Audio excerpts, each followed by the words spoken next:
नमस्कार, आदाब। Crime petrol dial 100 में आप सबका स्वागत है। कहते हैं कि घने बरगद की छांव में पौधे उगकर भी फलीभूत नहीं हो पाते, क्योंकि ऊंचा उठने के लिए सिर्फ मजबूत जड़ों की नहीं बल्कि खुले आसमान की भी जरूरत होती है। आज का ये केस 15 वर्षीय स्वीटी और उसकी मां निभा के उन जज्बात से जुड़ा है जो कुदरत की मार से नहीं बल्कि दुनियादारी के उस आकार से चोटिल हुए जहां पैसा, ममता और मासूमियत से ज्यादा कीमती मान लिया जाता है।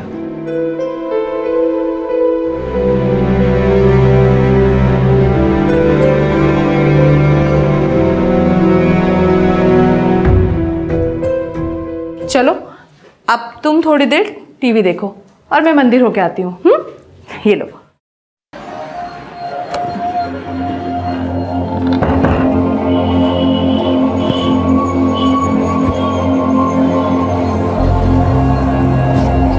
ऑटो।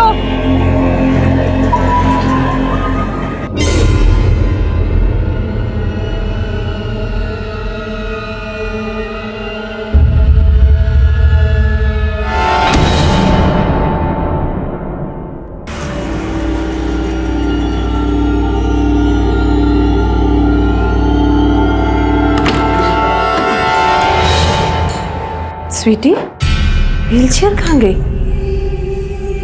स्वीटी, स्वीटी, स्वीटी, भैया रूम में मेरी बच्ची थी, आपने उसे देखा क्या? कहाँ गई? भैया रूम में मेरी बेटी थी छोटी सी, उसको कहीं देखा क्या आपने?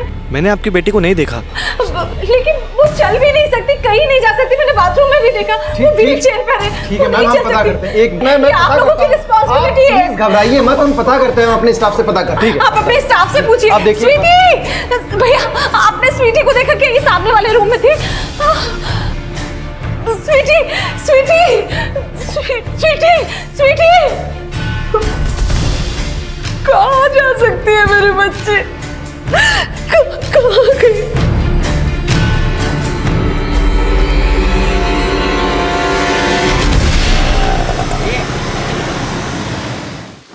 रोक दो भैया। पैसे।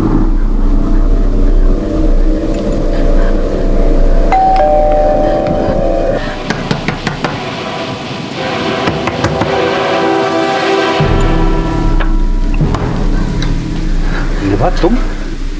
स्वीटी कहाँ है? स्वीटी यहाँ? शेखर, स्वीटी कहाँ है? हाँ मैं जानती हूँ तुम लोगों ने उसे।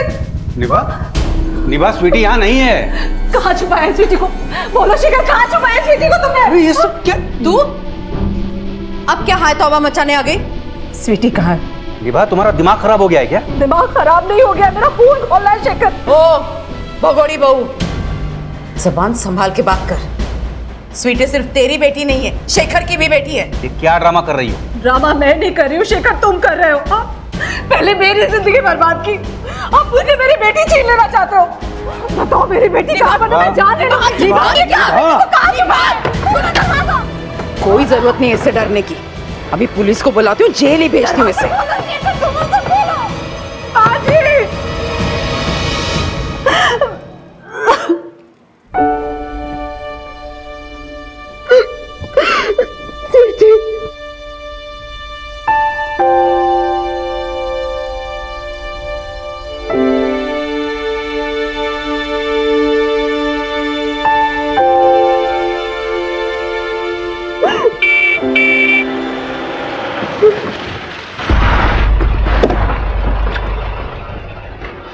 आइए सर।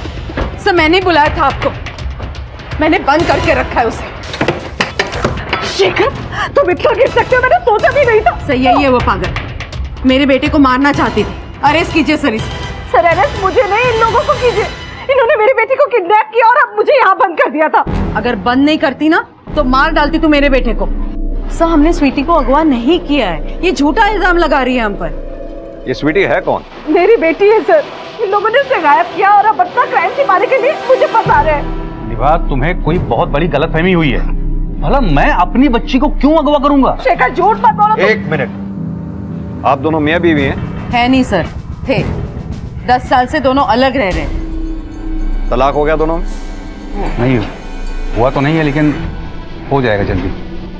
और जहाँ तक बात है मेरी माँ ने जो कंप्लेंट की है उसकी, तो मैं वो कंप्लेंट पीछे लेने के लिए तैयार हूँ। लेकिन आप बस इसे ये पूछिए कि स्वीटी कहाँ है और ये हम पर ये झूठा इल्जाम क्यों लगा रही है। मैं झूठ नहीं बोल रही हूँ सर। 10 साल से मैं मेरी बेटी के साथ रायपुर में रह रही थी। अभी बस 3 दिन पहले उसे मुंबई घुमाने के लिए लेकर आई थी और इन लोगों को लगा कि मैं अपना हिस्सा लेने आई हूँ, बस इसीलिए इन्होंने गायब कर दिया मेरी स्वीटी को उस लॉज से जहाँ मैं और स्वीटी रुके हुए थे। कौन सी लॉज में रुके हैं आप? स्टेन बोरीवली स्टेशन के पास है। मैं पास के मंदिर में दर्शन करने गई थी। वापस आकर देखा तो स्वीटी रूम में नहीं थी। स्वीटी की एज क्या है? 15 साल।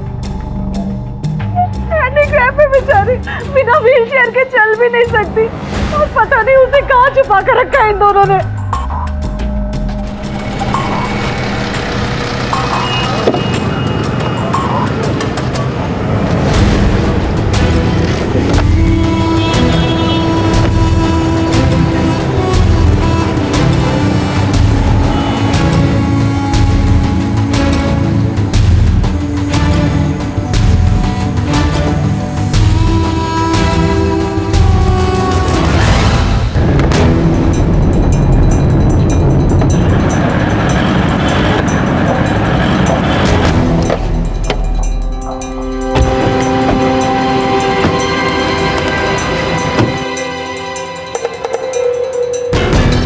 जी सर, ये और इनकी बेटी 3 दिन से यहीं रह रहे हैं, लेकिन हमें नहीं पता है कि इनकी बेटी अचानक कहाँ चली गई। ये कह रही हैं इनकी बेटी चल नहीं सकती और आप कह रहे हैं कि वो खुद कहीं चली गई। नहीं, मेरा मतलब था सर कि वो व्हीलचेयर तो चला लेती है ना, फिर वो कहाँ चली गई हमें नहीं पता है। सर, जब मैं बाहर गई थी तो स्वीटी यहाँ पर बैठकर टीवी देख रही थी और उसकी व्हीलचेयर यहाँ पर रखी थी। क्या स्वीटी खुद बेड से उठ के व्हीलचेयर पे बैठ सकती थी? नहीं सर, बिना किसी की मदद के तो नहीं बैठ सकती। स्वीटी खुद कहीं नहीं जा सकती, लेकिन उसे कोई लेके तो जा सकता है ना। स्वीटी की मदर के एब्सेंस में कौन आया था स्वीटी के कमरे में जो उसे ले गया? सर, हमने तो ये ध्यान नहीं दिया। दिव्यांग लड़की अपनी व्हीलचेयर पे पूरी लॉज में से होके गुजर गई और किसी ने देखा तक नहीं? नहीं सर, एग्जैक्टली क्या है कि ये इनका कमरा है और ये देखिए सर, ये रिसेप्शन है। बिल्कुल समय नहीं लगता यहाँ से जाने में, और कई बार ऐसा होता है कि रिसेप्शनिस्ट अपने डेस्क पर नहीं होता है। सीसीटीवी कहाँ लगाया हुआ? सर, सीसीटीवी तो नहीं लगाया है। तुम्हें मालूम है सीसीटीवी के एब्सेंस में तुम्हारे लॉज का लाइसेंस कैंसिल हो सकता है? सर मालूम है, लेकिन हमारे कस्टमर ही बहुत कम है सर। तो क्या, इनकी बच्ची तो गायब हो गई ना, क्या समझा जाए? इनकी बच्ची के गायब होने में तुम लोगों का हाथ है? अरे नहीं नहीं सर, हम अपने कस्टमर को क्यों गायब करेंगे? अरे आप लोगों ने कुछ नहीं किया तो मेरी बेटी गायब कैसे हो गई यहाँ से? हमें क्या पता है सर। सर, हमें तो ये भी नहीं पता कि ये अपनी बेटी को यहाँ छोड़ के गई भी थी कि नहीं। मतलब आप कहना चाहते हैं कि मैं झूठ बोल रही हूँ? सर, मुझे कहना तो नहीं चाहिए, लेकिन ये अपनी बेटी से बहुत बुरी तरीके से झगड़ रही थी। कल मैं इनके कमरे के बाहर से गुजरा तो आवाज़ें आ रही थी। मैं थोड़ी देर के लिए रुक गया तो सुना कि अपनी बेटी पे चिल्ला रही थी। तुझे पालते पालते मेरी जिंदगी गुजर गई, आंखों के नीचे गड्ढे आ गए, पर तू अपनी दादी और बाप की तरह खुद गर्ज निकली। अरे अब रो क्या रही है? गलत कहा मैंने क्या? झूठ क्यों बोल रहे हो तुम? हाँ, क्यों झूठ बोल रहे हो तुम? मैम, छोड़िए। सर, मैं कह रही हूँ ये झूठ बोल रहा है। अब मैं समझ गई कि ये किसके सिखाने पर ऐसा कुछ कह रहा है। सर, शेखर और इसकी माँ ने इसे पैसे दिए। निभा इनफ, मैं सुने जा रहा हूँ, इसका मतलब ये नहीं कि तुम कुछ भी बोल दो। मैं भी अपने खिलाफ झूठ नहीं सुनूंगी शेखर। सर, अब मुझे कंफर्म हो गया कि शेखर के साथ साथ ये मैनेजर में मिला हुआ है और इसे पता है मेरी स्वीटी कहाँ है। बोलो ना मेरी स्वीटी कहाँ है? देखिए मैम, ना मैंने पैसे लिए हैं और ना ही मैं झूठ बोल रहा हूँ सर। जो मैंने सुना वो मैंने बता दिया। सर, मैं कह रही हूँ ये झूठ बोल रहा है, ऐसा कुछ हुआ ही नहीं जो ये बोल रहा है। सर, मैं कह रहा हूँ कौन झूठ बोल रहा है, कौन सच बोल रहा है, हम सब पता लगा लेंगे। एक बात ध्यान रखना, अगर हमें पता लगा कि स्वीटी के गायब होने में तुम लोगों का हाथ है, अच्छा नहीं होगा। सर, 7 साल से इस लॉज का मैनेजर हूँ मैं, कभी कोई कंप्लेन नहीं आई। आप चाहे तो पता कर लो। पता तो हम कर ही लेंगे। अपनी लॉज के पूरे स्टाफ को यहाँ बुलाओ। जी सर। पाटिल, लॉज की अच्छी तरह से तलाशी लो, एक एक रूम को छान मारो। सर। अनिल सर। भैया 3 चपाती। हाँ। और पनीर टिक्का मसाला और मिक्स वेज। एक पनीर टिक्का मसाला और एक मिक्स वेज। जी हाँ। और वनीला आइसक्रीम। भैया एक वनीला आइसक्रीम, थोड़ा जल्दी कर दो। हाँ, ओके, थैंक यू। तुमने अपने लिए कुछ नहीं मंगाया? वैसे कम तो नहीं है ना? पैसे कम तो है, बट कोई बात नहीं, मैं बाहर टपरी से खा लूंगा। मजाक कर रहा हूँ पागल। ये जूते क्यों पहन रहे हो? मुझे ना थोड़ा अर्जेंट काम से बाहर जाना पड़ेगा। आज रात तुम्हें अकेले रहना पड़ेगा। तुम मत जाओ, मुझे तुम्हारे बिना डर लगेगा। तुम तो कहती थी तुम तो बहुत स्ट्रांग हो। स्ट्रॉन्ग तो हूँ, लेकिन डर भी लगता है। आखिर हूँ तो लड़की ही ना। मुझे तो पता नहीं था कि तुम लड़की हो। नहीं पता था। सॉरी बोला ना।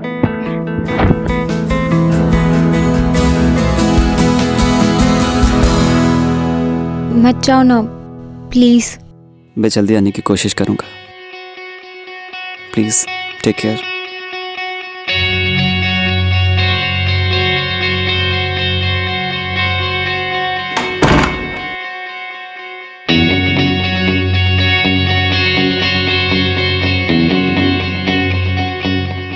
कोई तो सर, लॉज में स्वीटी का कोई लीड नहीं मिला। स्टाफ मेंबर से कोई क्लू? नहीं सर, लॉज के स्टाफ मेंबर अपने मैनेजर के खिलाफ कुछ नहीं बोल रहे हैं और ना ही किसी ने किसी संदिग्ध को स्वीटी को लॉज से बाहर ले जाते हुए देखा है। पाटिल, स्वीटी की व्हील चेयर का ना मिलना, उससे तो यही लगता है कि स्वीटी को उसकी मर्जी के साथ ही कहीं ले जाया गया, या फिर यह भी हो सकता है कि स्वीटी और उसकी व्हील चेयर दोनों को ही गायब किया गया हो।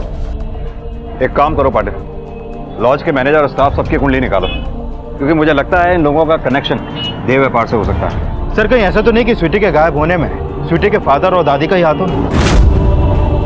यह भी तो हो सकता है कि स्वीटी को गायब करने में स्वीटी की माँ का ही हाथ हो, क्योंकि शेखर और उसकी माँ ने भी तो स्वीटी की माँ के खिलाफ ही बयान दिया था, और लॉज के मैनेजर ने भी स्वीटी की माँ के खिलाफ ही बोला।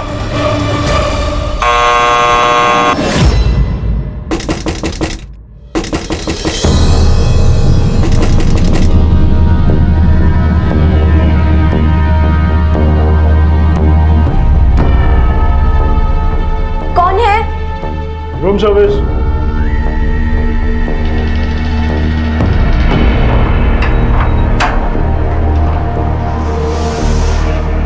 मैम, खाना। रुको। Sorry ma'am. छूना मत।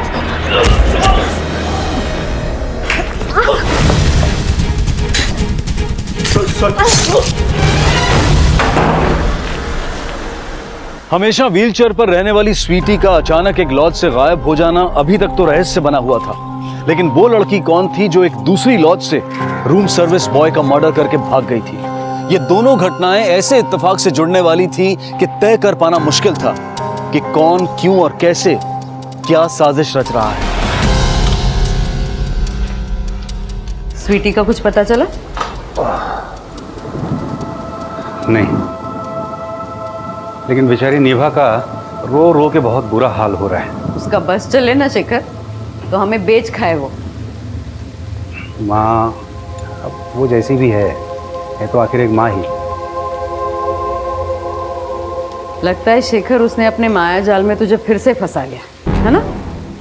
देख, स्वीटी कहीं नहीं गई है, किसी ने उसे कहीं छुपाया होगा, और यहाँ तेरी झूठी सहानुभूति हासिल करके तेरी जेब काटने का प्लान कर रही है। मुंबई भी ना इसी मकसद से आई होगी वो। ऐसा कुछ नहीं है। ऐसा ही है।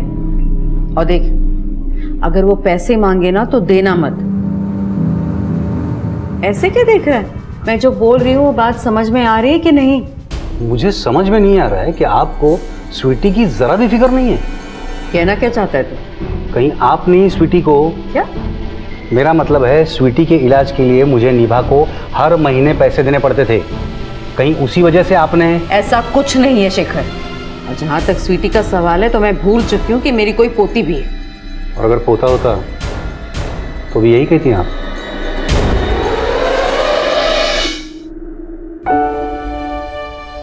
मम्मा, बोल बेटा। आपने कहा था दादी को पोता चाहिए था। एक बात पूछूं? पूछो। अगर मेरे आने से आपके पापा और दादी की लाइफ में प्रॉब्लम आनी थी तो अब मुझे भी पैदा नहीं करते। पता नहीं कि मैं माँ कैसी हूँ, पर इतना जरूर पता कि मैं तेरे बिना जी नहीं सकती, नहीं जी सकती। आइंदा से ऐसा कहना भी मत, सोचना भी मत, समझी? कभी नहीं।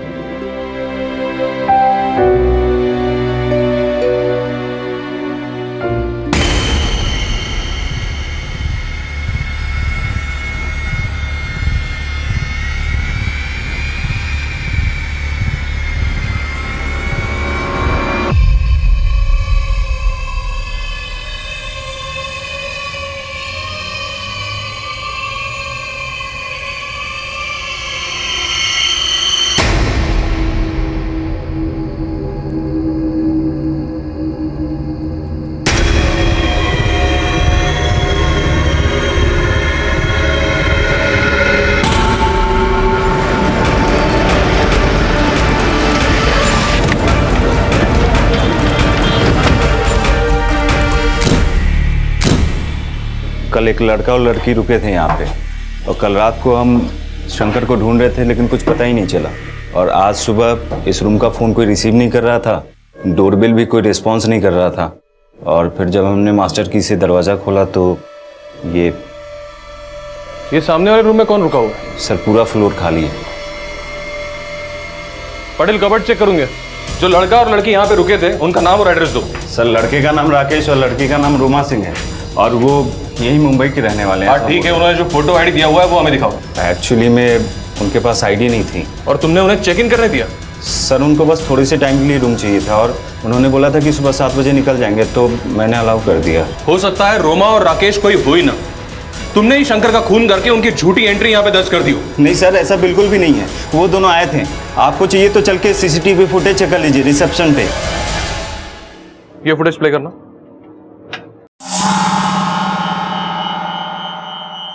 पॉज करो। इसका मतलब ये लड़का इस लड़की को यहाँ लेकर आया, और ये कैप और चश्मा इस लड़के ने उसकी आइडेंटिटी छुपाने के लिए पहना होगा। प्ले करो।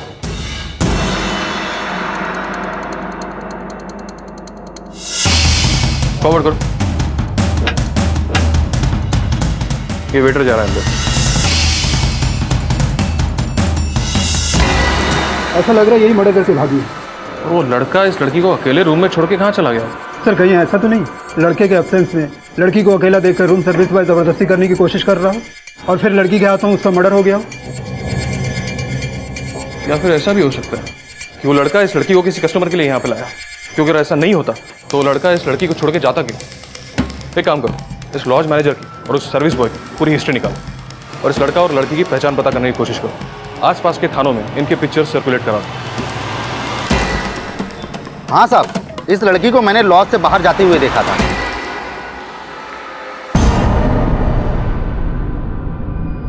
हाँ तो हो सकता है अनित स्वीटी स्टे इन लॉज के बाहर व्हील चेयर पे अकेले घूम रही थी, उसे किसी ने अकेले देखा और उसे किडनैप कर लिया। लेकिन सर पूछताछ में से कुछ सामने नहीं आया। पूछताछ जारी रखो, हो सकता है लीड मिले।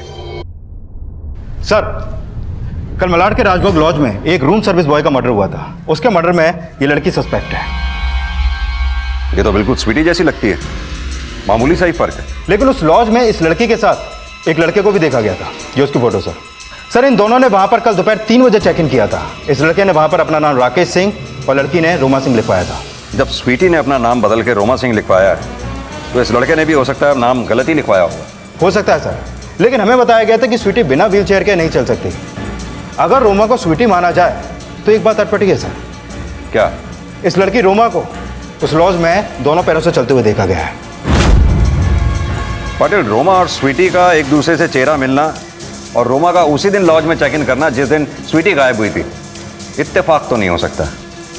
जरूर कुछ ऐसा है जो हमसे छिपाया जा रहा है। इस स्वीटी के माँ बाप को बुलाओ। सर पिछले 12 साल से स्वीटी के पैर खराब हैं, और आप कह रहे हैं कि मैं झूठ बोल रही हूँ। ऐसा क्या हुआ था स्वीटी के पैरों में जो वो चल नहीं सकती? जब वो 3 साल की थी उसके पैरों पर अलमारी गिर गई थी, तब से उसके पैर खराब है। हाँ ये सच है कि स्वीटी चल नहीं सकती थी, लेकिन आपको ऐसा क्यों लग रहा है कि इसमें कुछ झूठ है? क्योंकि ये लड़की कल रात राजभोग लॉज में अपने दोनों पैरों पर चलती हुई देखी गई। और इतना ही नहीं, लॉज के रूम सर्विस बॉय का इसने कत्ल किया और कत्ल करके भाग गई। सर आपको किसने कहा कि ये स्वीटी है? क्योंकि इसकी शक्ल स्वीटी से मिलती है। सर माना कि दोनों की शक्लें मिल रही हैं, लेकिन ये स्वीटी नहीं है। जरा गौर से देखिए, अगर ये स्वीटी नहीं है तो फिर कौन है जो मर्डर करके भाग गई? मुझे क्या पता सर, जब स्वीटी चल ही नहीं सकती तो वो किसी का मर्डर करके भाग कैसे सकती है? फिर तो आप इसे भी नहीं पहचानती होंगी कि ये कौन है। ये क्या है सर? मैं यहाँ मेरी बेटी के लिए परेशान हूँ और आप किसी का भी फोटो दिखाकर कह रहे हैं कि मेरी बेटी किसी का मर्डर करके भाग गई है। आप हमसे कुछ छिपा तो नहीं रही ना? नहीं सर, देखिए कुछ गलतफहमी हो रही है। सर स्वीटी दिव्यांग है लेकिन साथ में भोली भी है, और ऐसी बच्ची किसी का मर्डर कैसे कर सकती है?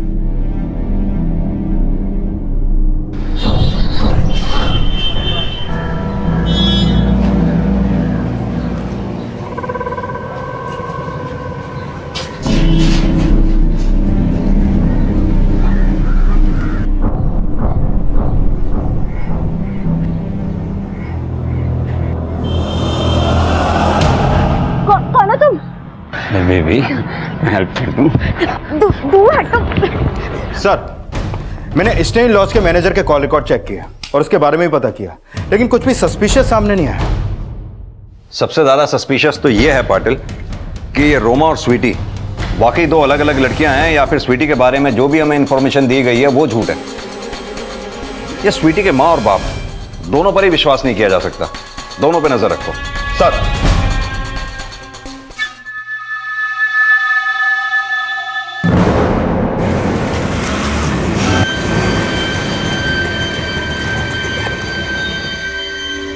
हाँ साहब यही वो लड़की है जो मुझे मार के भागी है। साहब मुझे तो एकदम पागल लगी है।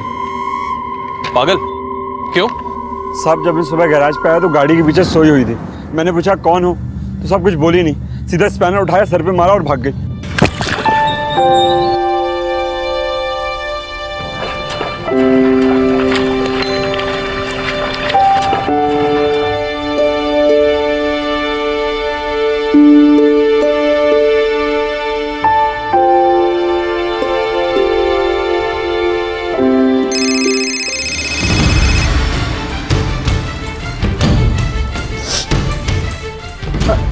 हेलो,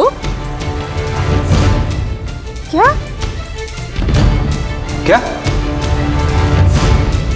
हाँ ठीक है, मैं आ रहा हूँ अरे कहाँ जा रहे हो? बस रोक दीजिए।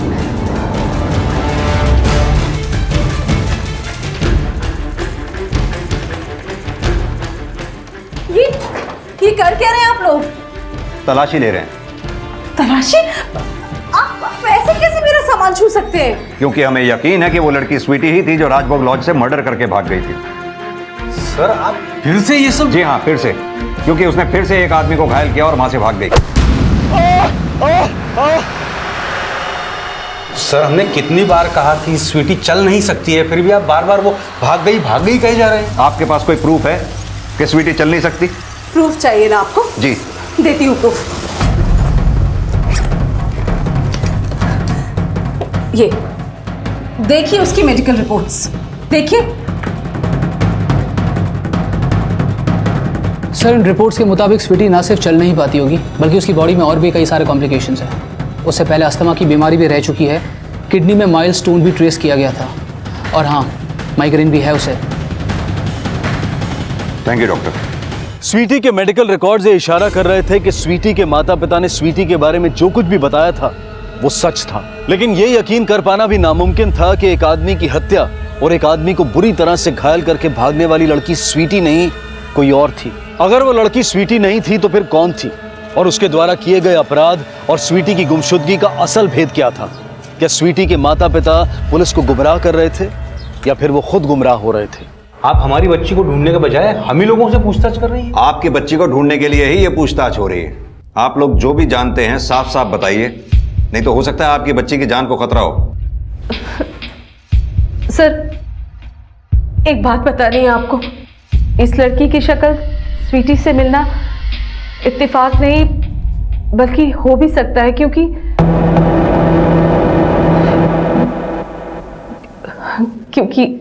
एक बात है जो मैंने आज तक किसी को नहीं बताई। कौन सी बात? 15 साल पहले मैंने जुड़वा बेटियों को जन्म दिया था।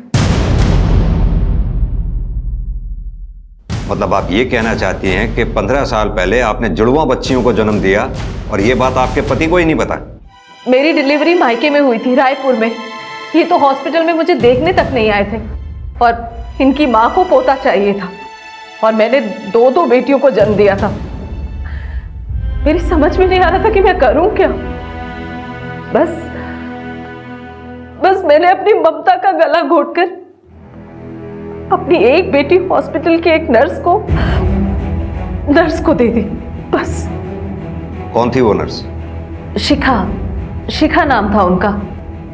मैं इससे ज्यादा उनके बारे में नहीं जानती हूँ, और उसके बाद ना मैं उनसे कभी मिली, ना ही कभी बात करने की कोशिश की। और सर, मैं ये भी नहीं जानती कि ये लड़की स्वीटी की बहन है भी या नहीं।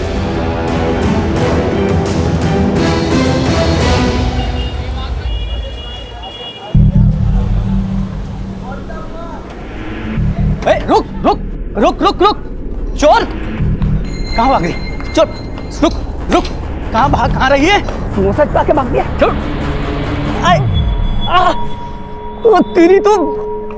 सर क्या लगता है स्वीटी की माँ ने कोई गुगली फेंकी या वाकई में उसको जुड़वा बेटियां हुई थी?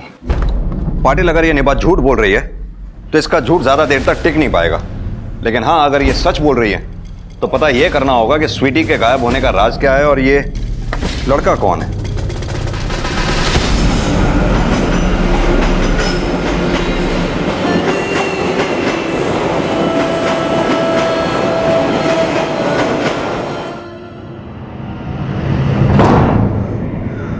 तुमने इतनी बड़ी बात मुझसे छुपाई निभा? कहीं ऐसा तो नहीं कि वो मेरी बेटियां नहीं, किसी और का पाप था, इसीलिए एक बेटी को बोझ मान के तुमने उसे उस नर्स को दान दे दिया? कर दी ना तुमने मर्दों वाली बात। मैं हमेशा सोचती थी कि हमारे बीच कोई भी रिश्ता है, प्यार, मोहब्बत, नफरत, दोस्ती, इश्क, कोई भी रिश्ता हो, पर तुम मुझे कभी बेवकूफ नहीं समझोगे। लो, तुमने ये भी कसर पूरी कर दी। बस चले जाओ तुम यहां से। नहीं चाहिए मुझे तुम्हारी कोई मदद। नहीं फैलाऊंगी मैं तुम्हारे सामने कभी हाथ। वैसे भी जिसके लिए हाथ फैलाते थे जब कोई नहीं है तो फिर। प्लीज ऐसा सोचना भी मत। कुछ नहीं होगा हमारी स्वीटी को, कुछ नहीं होगा। अजीब हो तुम्हें शेखर, अभी तुम उसे नाजायज कह रहे थे, अब हमारी स्वीटी। तलाक चाहिए ना तुम्हें? लाओ कागज, मैं साइन करती हूँ उस पर। निभा, मैं इतना भी खुदगर्ज नहीं हूं जितना तुम समझती हो। ऐसा नहीं है कि मुझे अपने प्यार पर कभी शक था। पता नहीं ये रिश्ता कभी निभ ही नहीं पाया। लेकिन अगर तुम चाहो तो निभा, हम फिर से एक नई शुरुआत कर सकते हैं।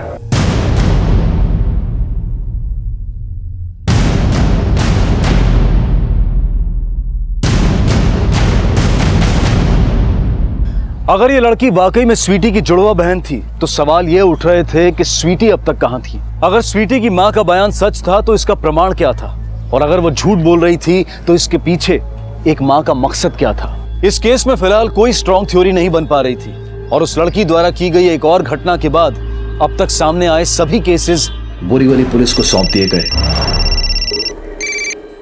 हाँ अनिल, बोलो। सर, जिस दिन स्वीटी गायब हुई थी उस दिन एक भंगार वाले को एक व्हीलचेयर रोड पे पड़ी मिली। सर, मैंने कंफर्म किया है कि वो व्हीलचेयर स्वीटी की ही है। भंगार वाले को जहां वो व्हीलचेयर मिली थी उस जगह का लैंडमार्क या एड्रेस मुझे SMS कर दो, हम वहां पहुंच रहे हैं। Okay sir.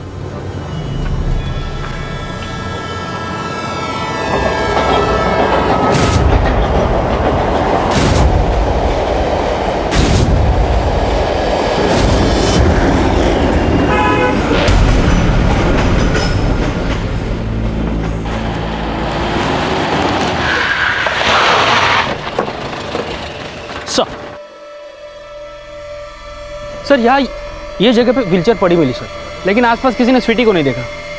सर ये जगह स्टे इन लॉ से ज़्यादा दूर नहीं है। सर अगर मान लिया जाए कि स्वीटी की बहन रोमा और उस लड़के राकेश ने मिलकर स्वीटी को किडनैप किया है तो किडनैपिंग जरूर यहीं पर हुई होगी।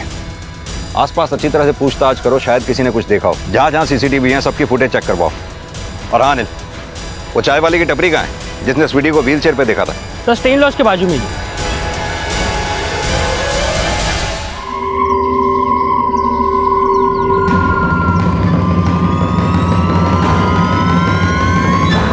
साहब ये तो व्हीलचेयर वाली वो उस दिव्यांग लड़की जैसी दिखती है। इसे कहीं देखा आसपास? नहीं साहब। और इसको? ये तो कुछ देखा देखा सा लग रहा है। इससे कुछ मिलता जुलता सा। यहाँ पर रोज दुकान पर आता था और चाय पीता था साहब, और लगातार उस तरफ देखता रहता था साहब।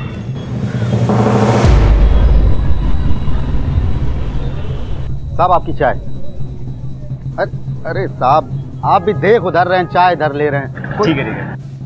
लेकिन साहब उसके मूंछ नहीं थी, और चश्मा और टोपी में भी मैंने कभी नहीं देखा। एक मिनट सर। हेलो, क्या?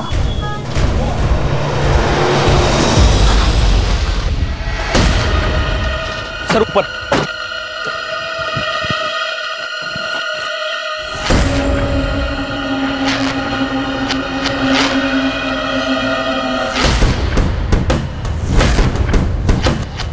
तो राकेश है। अनिल सर, इसके बारे में कुछ पता चला? कहाँ का रहने वाला था? सर सबसे पहली बात ये राकेश नहीं है सर, रेहान डिसूजा है, रायपुर का रहने वाला था, घर के बाहर ताला लगा हुआ था। स्वीटी की माँ भी तो रायपुर की रहने वाली है, और स्वीटी की माँ के बयान के मुताबिक वो नर्स शिखा, वो भी रायपुर की रहने वाली है, जिसे स्वीटी की बहन को गोद दिया था। पाटिल कहीं ऐसा तो नहीं स्वीटी के गायब होने की प्लानिंग रायपुर में ही बनी हो? ये स्वीटी की माँ से मिलना पड़ेगा, शायद वो इसे जानती हो। ये तो रेहान है। रेहान डिसूजा जी। ये लड़का उस लड़की के साथ देखा गया था जो स्वीटी जैसी दिखती है। आपको याद होगा, इसकी फोटोग्राफ हमने आपको पहले भी दिखाई थी। कौन सा फोटो सर? ये फोटो। सर इस लड़के की मूछें हैं, चश्मा पहना हुआ है, कैप पहनी हुई है।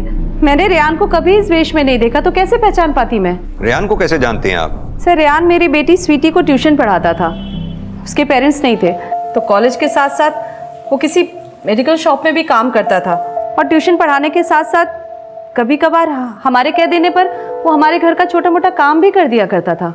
एक बात बताइए, रेहान रायपुर का रहने वाला था, वो पिछले 1 महीने से मुंबई में फ्लैट किराए पे लेकर क्यों रह रहा था? क्या रेहान मुंबई में फ्लैट किराए पे लेकर रह रहा था? जी, और उसी फ्लैट में उसकी लाश मिली है। क्या कह रहे हैं आप? रेहान मर गया? जब तक इन जुड़वा बच्चियों का सच सामने नहीं आ जाता, इस केस को कोई नया एंगल नहीं मिलेगा। पाटिल, रायपुर चलने की तैयारी करो।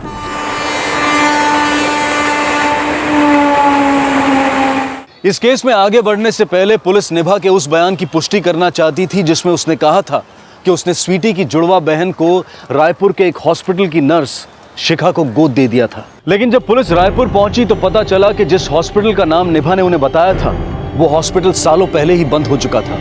पर पुलिस ने जल्द ही उस नर्स शिखा का पता लगा लिया। ये निभा बस की फोटोग्राफ है, इसे जानती हैं आप? नहीं, मैं नहीं जानती इसे। लेकिन इसका कहना था कि इसकी डिलीवरी आप ही ने की थी। सर मैंने तो कईयों की डिलीवरी की है, अब हर किसी की मैं थोड़ी ना याद रखूंगी, और मुझे नहीं पता कि इसकी जुड़वा लड़की हुई थी या नहीं।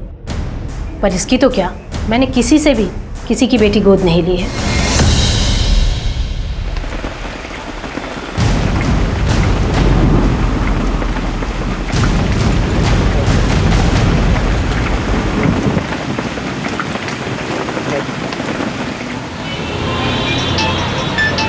Excuse me sir. हेलो। अरे दरवाजा खोलो, क्या चल रहा है अंदर? खोलो।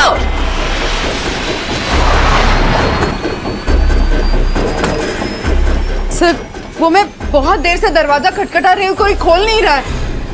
पाटिल, दरवाजा तोड़ो।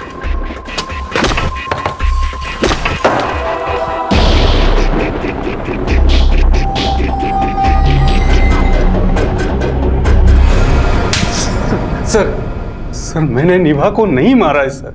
नहीं मारा तो फिर चाकू तुम्हारे हाथ में क्यों था? सर मैं बाहर से घर लौटा तो दरवाजा कोई खोल नहीं रहा था, इसलिए मैंने जब अपनी चाबी से दरवाजा खोला तो निभा खून में लथपथ पड़ी।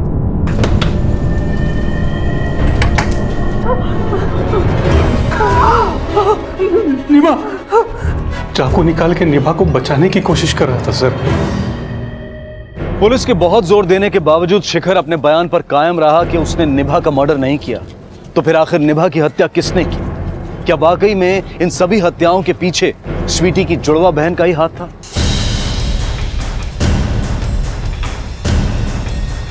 पाटिल, जो औरत जुड़वा बच्चियों की झूठी कहानी बना सकती है, वो औरत झूठी मेडिकल रिपोर्ट भी बनवा सकती है। पाटिल, मुझे लगता है कि हमें फिर से रायपुर जाना पड़ेगा। सर, जो मेडिकल रिपोर्ट हमें दिखाई गई थी उससे तो साफ है कि स्वीटी चली नहीं सकती है। हमें उस हॉस्पिटल से डेटा निकलवाना होगा जहां निभा की डिलीवरी हुई थी, तभी इन जुड़वा बच्चियों का सच सामने आ पाएगा। और उससे पहले उस मेडिकल शॉप पर भी चलना होगा जहां रेहान काम किया करता था।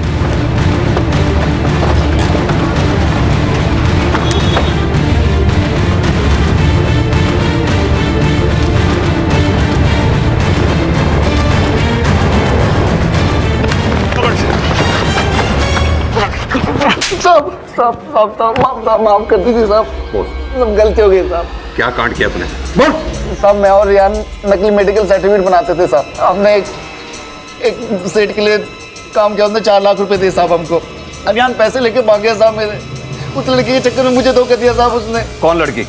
स्वीटी नाम है साहब उसका। पहले से भगा के ले जाना चाहता था साहब, फिर मुझे पता चला कि रियान मुंबई है। मैं उसके घर जाके पहुंचा। संजय बात करनी बस। हाँ अंदर आ। मैं दरवाजा क्यों बंद कर रहा हूँ? संजय शॉर्ट आउट करते ना अपन। कहते ना शॉर्ट आउट। मैंने उसको मारा और जो सामान में आता है मैं लेके चला गया साहब। क्या स्वीटी की माँ के लिए मैं नकली मेडिकल सर्टिफिकेट बनाया था? सर हमने नहीं बनाया सर, सच कह रहे हैं।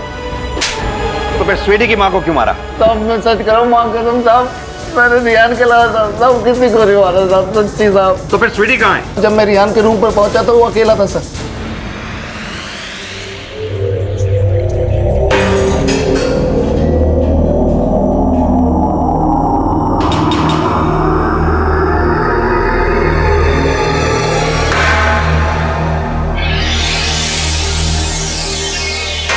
सर ये निभा की डिलीवरी रिपोर्ट। निभा की जुड़वा नहीं, एक ही बेटी पैदा हुई थी और जो मेडिकल रिपोर्ट हमें दिखाई गई थी वो झूठी थी। इसका मतलब राजभोग में मर्डर करके भागने वाली लड़की कोई और नहीं, स्वीटी ही थी। पाटिल, रेहान के दोस्त ने भी बोला था कि स्वीटी और रेहान एक दूसरे से प्यार करते थे। इसका मतलब स्वीटी गायब नहीं हुई थी, रेहान के साथ भागी थी। और स्वीटी हैंडीकैप नहीं, वो चल सकती है।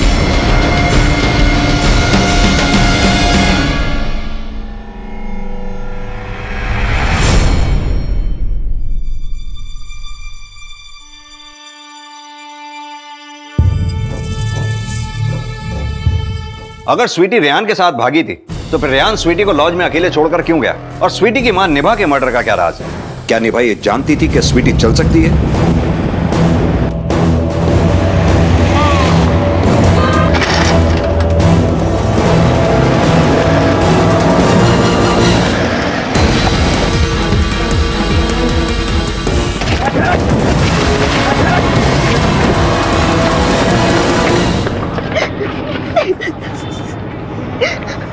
सर दहीसर पुलिस का फोन था, उन्होंने स्वीटी को पकड़ लिया है।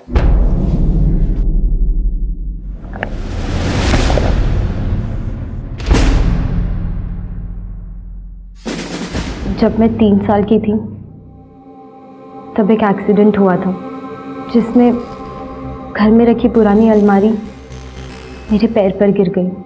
मेरे पैर की हड्डियां टूट गई और मुझे उस व्हीलचेयर पर बैठना पड़ा।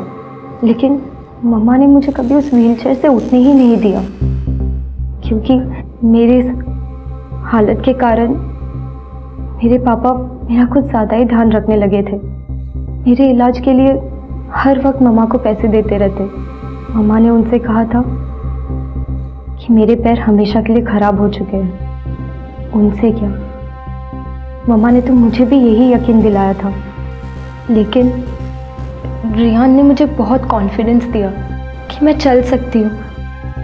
और जब मैं अपने पैरों पर खड़ी हुई तब मम्मा घर आई और मुझे पहली बार अपने पैरों पर खड़े होते हुए देखा।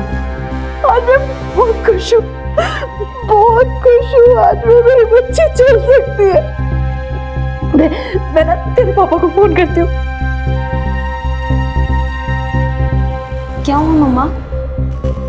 स्वीटी,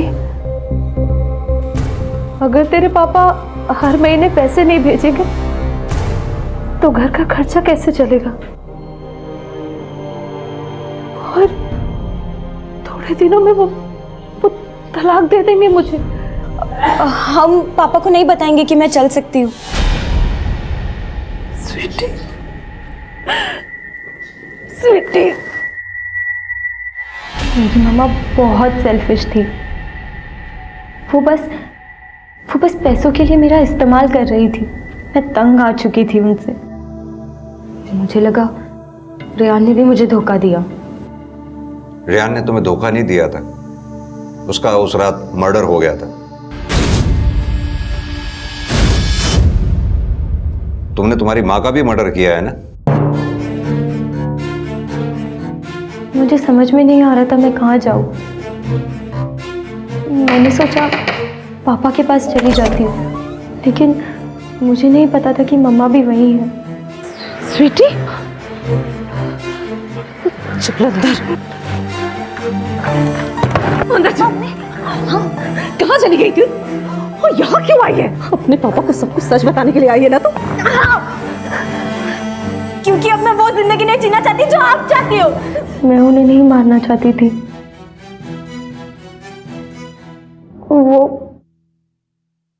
वो मुझे मारना चाहती थी।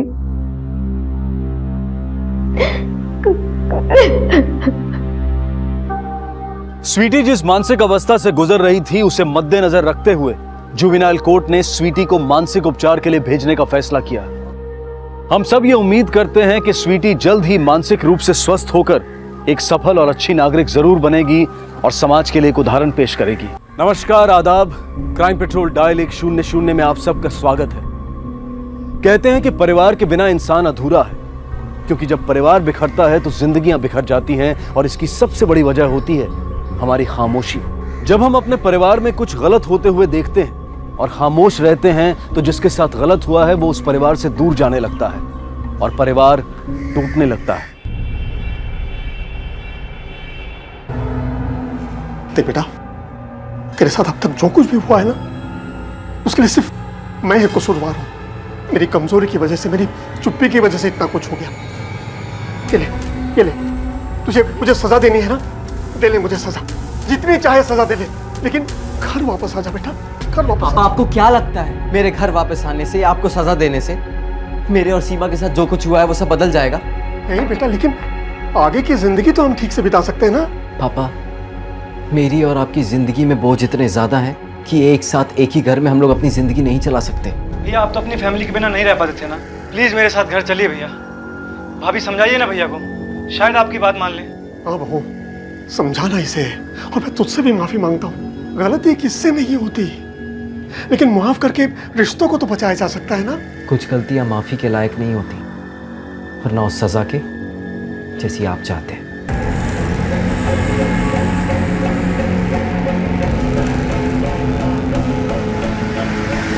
केशव अपने टूटे हुए परिवार को जोड़ना चाहते थे, अपने बेटे और बहू को साथ घर ले जाना चाहते थे। आखिर इस परिवार में ऐसा क्या हुआ था कि एक बाप अपने बेटे को वापस पाने के लिए अपना आत्मसम्मान भी खोने को तैयार था।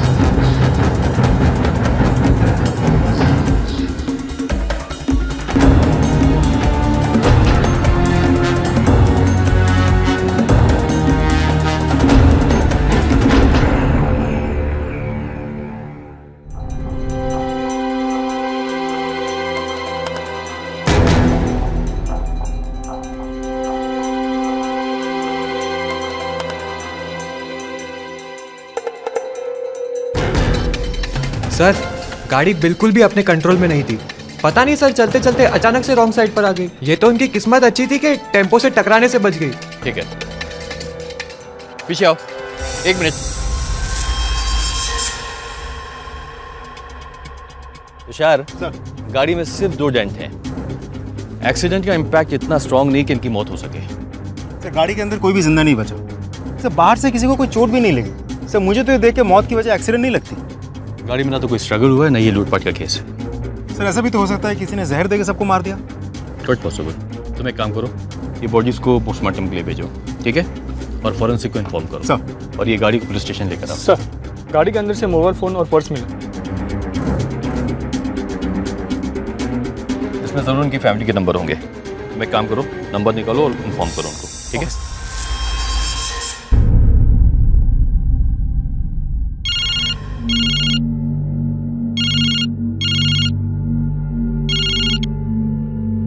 हेलो, कौन?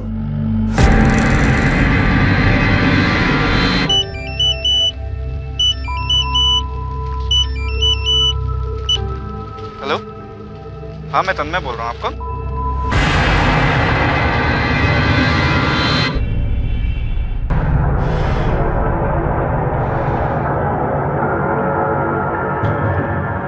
सविता, संजय भैया।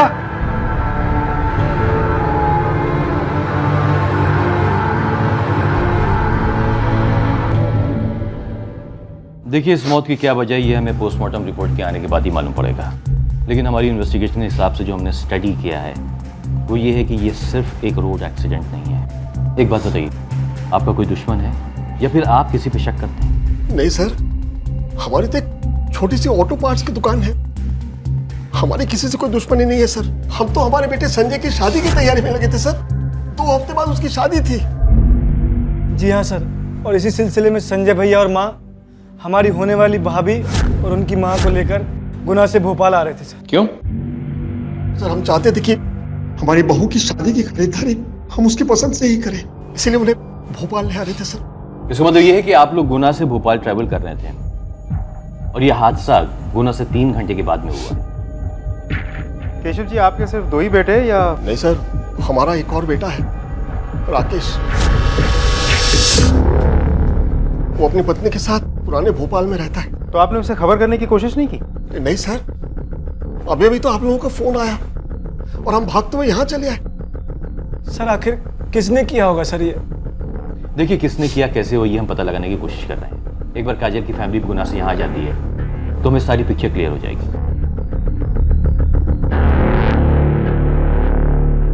कुछ अच्छा दिखाएगी मेरी माँ। अब ये कैसा है? जी मस्त है, ये रख ले। ओह, सारे अच्छे अच्छे कपड़े रख लो। जीजू को इम्प्रेस करना है। तू ना चुप कर। मैं चुप हो गई मेरी प्यारी दीदी। तो जब आप 2 हफ्ते बाद चली जाओगी तो मेरी आवाज सुनने को कहाँ मिलेगी? काजल, ये तुम्हारे सारे कपड़े मैंने प्रेस करवा दिए। मैं बैग। माँ जी, रास्ते के लिए कुछ बना दूं? अरे नहीं, रहने दो।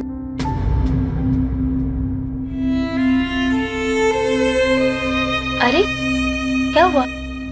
आप रो रहे हैं? नहीं नहीं।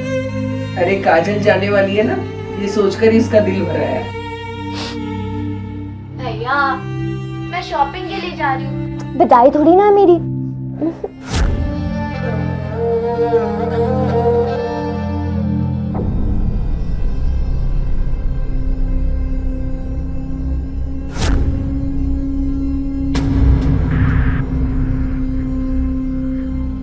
मैं आप लोगों के दुख को अच्छी तरह से समझ सकता हूं। पोस्टमार्टम की रिपोर्ट अभी तक नहीं है, लेकिन एक बात कंफर्म है कि उन चारों में से किसी को भी एक्सटर्नल इंजरी नहीं हुई है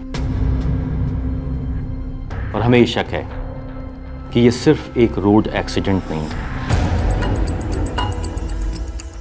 आप लोग बता सकते हैं कि वो कौन इंसान है जो आपकी फैमिली को मारना चाहता है? सर, ऐसा तो कोई भी नहीं है।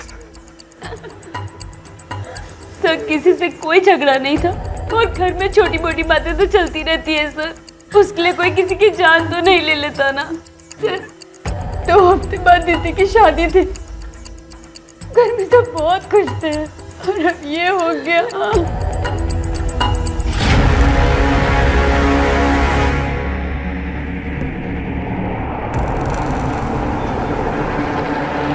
ये केस अब पुलिस के लिए बेहद पेचीदा बन गया था।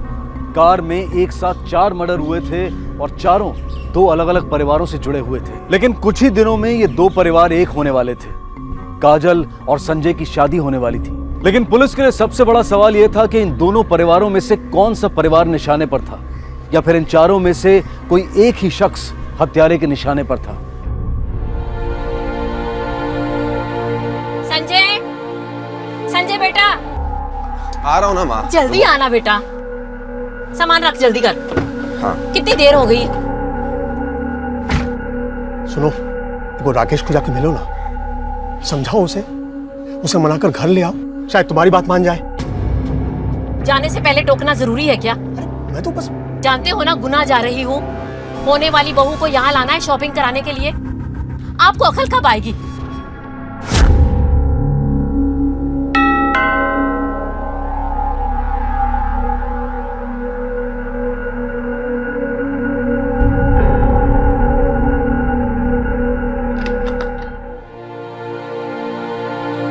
तुम तेरी माँ जो जीते जी ने कर पाई, उसके जाने के बाद हो गया। बहुत अच्छा किया बेटा।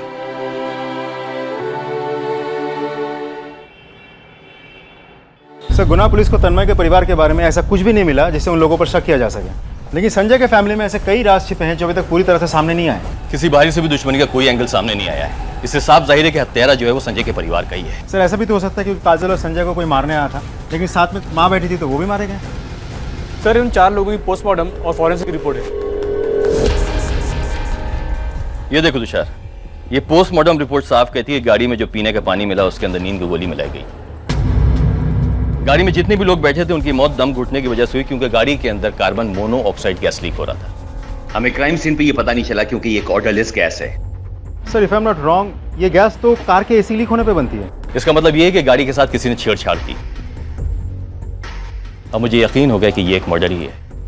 लेकिन सर एक बात समझ में नहीं आ रही, अगर ये मर्डर ही है तो विक्टिम तो 2 अलग अलग शहर से हैं, 2 अलग अलग परिवार से हैं, सबको एक साथ मारने की कोशिश कोई क्यों करेगा? तुषार टारगेट एक ही परिवार होगा, बाकी लोग जो मरे हैं वो गलत वक्त पर उनके साथ में थे। सर ऐसा भी तो हो सकता है कि टारगेट कोई एक था, लेकिन सब एक साथ थे तो सब मारे गए।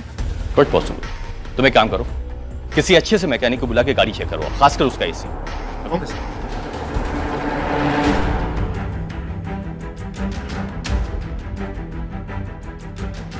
सर एसी का पाइप तो काटा ही गया, साथ ही गाड़ी के वेंट्स में भी टेप लगाकर इसे बंद किया गया। मतलब अंदर से बाहर निकलने वाली हवा के सारे रास्ते बंद कर दिए गए? जी सर।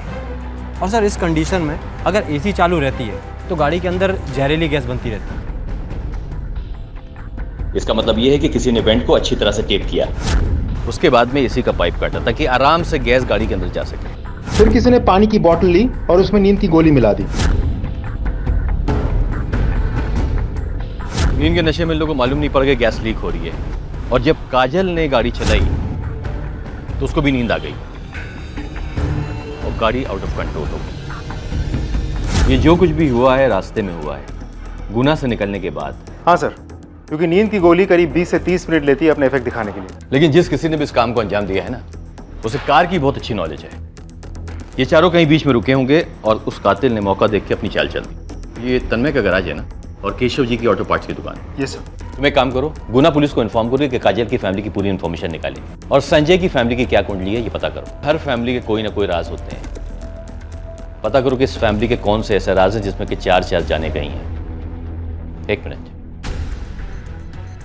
ये देखो, ये है गुना और ये है भोपाल, 4 घंटे का रास्ता है। अगर गुना में एसी का पाइप काटा गया होता तो उन लोग को एहसास हो जाता लीकेज का, या अगर लीकेज का एहसास नहीं भी होता तो उनकी मौत हो जाती, जो कि गुना के पास में होती है। लेकिन हमें ये नहीं भूलना चाहिए कि ये कार भोपाल के पास मिली। तुम एक काम करो, गुना पुलिस को इन्फॉर्म करो कि पूरी इन्फॉर्मेशन निकाले। केशव अंकल घर में जो काम वाली बाई काम करती है ना, वही आपको एग्जैक्ट बता सकती है, वो अभी यहाँ से निकलेगी। हाँ, मैं बहुत सालों से उनके यहाँ काम करती हूँ। उनके घर में आपस में कोई प्रॉब्लम थी क्या? उनका बड़ा बेटा राकेश अपनी बीवी के साथ बाहर रहता था, क्यों? पता नहीं साहब, सही कारण तो नहीं पता, लेकिन माँ बेटी के वजह से राकेश भैया और उनकी बीवी अलग रहती थी। हाँ सर, भाई गैराज चलाता है और भाइयों बहनों में बड़ा प्यार था। भाभी थोड़ी स्वार्थी है, बस अपने ही बारे में सोचती है। केशव जी के फैमिली में आपस में रिश्ते कैसे थे? मुझे आइडिया नहीं, मैं घर के आते जाते नहीं था। ये सास बहू में कभी किसी बात को लेकर कोई झगड़ा हुआ क्या? सर थोड़ी बहुत खटपट होती थी, वैसा तो सभी के घर में होता ही। ये दोनों बहनों का किसी से कोई चक्कर वगैरह कुछ? नहीं सर, होगा तो भी मुझे पता नहीं, लेकिन दोनों बहनें बहुत अच्छी थी। नहीं सर, मेरी उन लोगों से कोई बात नहीं हुई। मुझे नहीं पता अगर उन लोग कहीं रुके भी हो तो। आप लोगों की भी संजय से या अपनी माँ से कोई बात नहीं हुई? नहीं सर। राकेश जी आप भोपाल में ही रहते हैं, फिर भी घर वालों से अलग रहते हैं, ऐसा क्यों? सर वो मैंने अभी नई कपड़ों की दुकान खोली है, तो यहाँ से आने जाने में टाइम लगता था, इसलिए हम दोनों वहाँ शिफ्ट हो गए। गुना से भोपाल 4 घंटे का सफर है, रास्ते में कहीं रुके तो होंगे वो लोग? आप लोगों को कुछ पता है? हाँ, मेरी बात हुई थी माँ जी से, उन्होंने बताया कि विदिशा के पास कोई वेज रेस्टोरेंट में रुके थे। रेस्टोरेंट का नाम बताया था? नहीं, ना तो रेस्टोरेंट का नाम बताया और ना ही मैंने पूछा। पर सर इन सब से उनकी मौत का क्या लेना देना? बहुत कुछ लेना देना है। भोपाल पुलिस से पता चला है कि कार के एसी पाइप को कट किया गया था, सारे वेंट्स बंद किए गए थे, जिसकी वजह से उनकी मौत हुई थी।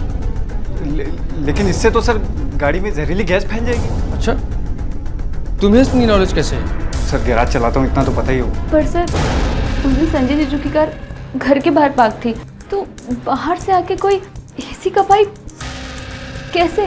देखिए, गाड़ी के साथ जो भी छेड़छाड़ हुई है वो रेस्टोरेंट के आसपास ही हुई होगी, यहाँ नहीं। मोहन, भोपाल पुलिस को खबर करो कि वो लोग विदिशा के पास किसी वेज रेस्टोरेंट पे रुके हुए थे।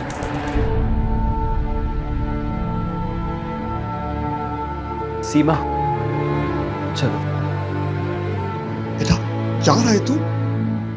मन जाना बेटा, तूने तो अब तक अपने भाई और माँ की तस्वीर पर फूल तक नहीं चलाई। अब तुमने माफ कर दे। पापा, ये दिखावे के लिए चौथे की रस्म करके उनकी तस्वीरों पे फूल चढ़ा के आपको क्या लगता है जो कुछ हुआ इसको बदला जा सकता है? राकेश, अगर बदला नहीं जा सकता तो फिर हम यहाँ खड़े क्यों हैं? क्यों हम बीती बातों को नहीं भूल सकते? अगर तुम भूल सकती हो तो रहो यहाँ पे, मैं नहीं रह सकता। भैया रुक जाइए। रुक जाओ ना बेटा।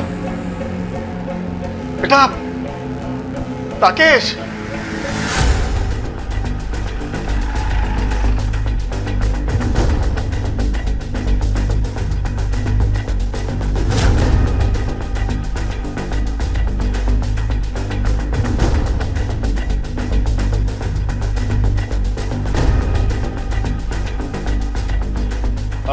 एक्सक्यूज मी, इन 4 लोगों को आपने देखा है क्या?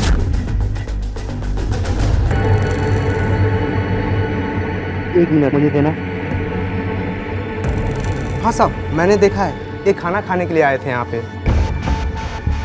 ये लोग इस कार में बैठ के यहाँ आए थे और इस कार के साथ छेड़छाड़ की गई है। किसी ने एसी का पाइप काट दिया, सारे वेंट्स क्लोज कर दिए।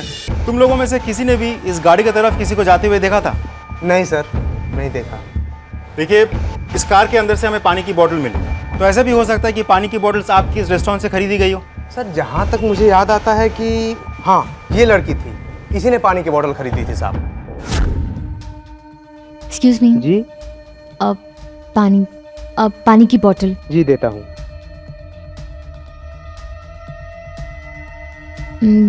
ये ठंडी नहीं है, मैं खुद से ले लूं? ले लीजिए।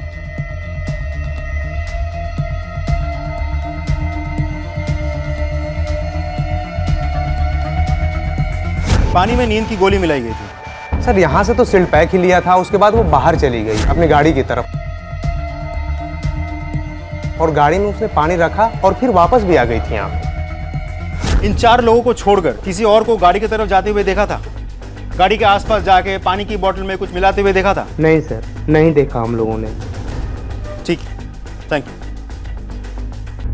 तुषार, ये तो तय कि गाड़ी के साथ छेड़खानी हुई है और रेस्टोरेंट पर हुई है, तन्मय के घर पर नहीं। क्योंकि तन्मय के घर पे अगर ऐसा होता तो गाड़ी में बैठे जितने भी लोग हैं उनको गैस लीक होने का अंदाजा हो जाता। सर, ऐसा भी तो हो सकता है क्रिमिनल रेस्टोरेंट पे आया, गाड़ी के साथ छेड़छाड़ की, पानी लिया और पानी में नींद की दवाई मिला दी। अब रेस्टोरेंट में बहुत सारे लोग थे तो किसी ने नोटिस नहीं किया होगा। लेकिन जिसने भी ये काम किया वो कार की अच्छी नॉलेज रखता है। सर, मुझे तो लगता है वो क्रिमिनल संजय या काजल, दोनों में से किसी भी फैमिली से हो सकता है। हो सकता है। तो मैं काम करूँ, संजय और काजल के जितने भी फैमिली के मेंबर्स हैं उनके फ़ोन रिकॉर्ड चेक करो, उनके फ़ोन का लोकेशन भी पता करो। Okay okay sir. क्या पक रही है तुम? तुम्हारा दिमाग तो ठिकाने पर है? ऐसी बातें करके तुम मुझे फांसी लगवाना चाहती हो? मैं तो बस ऐसे ही बोल रही थी। ऐसे ही?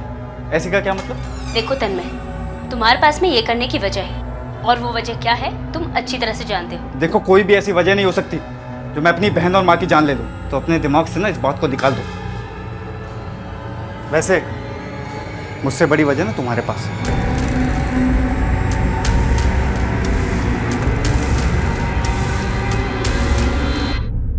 सर, कॉल रिकॉर्ड के मुताबिक 12 तारीख के दोपहर के 3 बजे के आसपास जब संजय के गाड़ी में 4 लोगों की मौत हुई, तब संजय और काजल दोनों परिवार वालों में से किसी की भी कॉल की लोकेशन न रेस्टोरेंट के आसपास थी और न ही एक्सीडेंट स्पॉट के आसपास।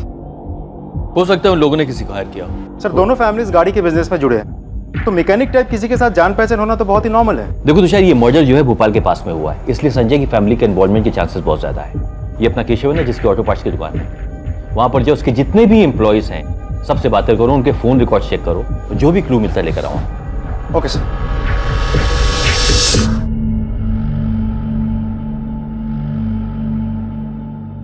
दिया, कब से बुला रही हूँ दिया? ये लो, खाना खा लो।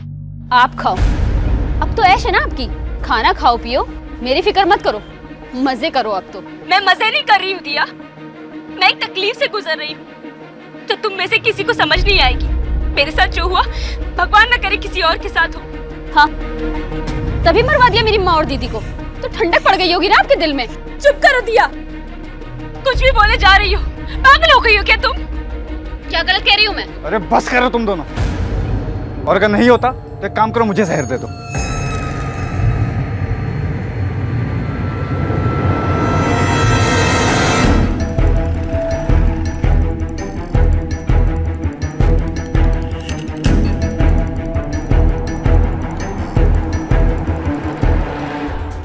सर हमने सारे एम्प्लॉयज के रिकॉर्ड चेक किए। सुरेश नाम का एक मैकेनिक है, 10 तारीख से गायब है। लेकिन ये हादसा तो 12 तारीख का है ना? यस सर, हमने दुकान में जाकर भी पूछताछ की, वो वहाँ भी नहीं आया, फोन भी स्विच ऑफ। और क्या इन्फॉर्मेशन मिली? सर इस सुरेश केशव जी के दुकान में पहले भी घपला किया, लेकिन केशव जी ने उसे कभी नौकरी से नहीं निकाला। ये रहम की वजह?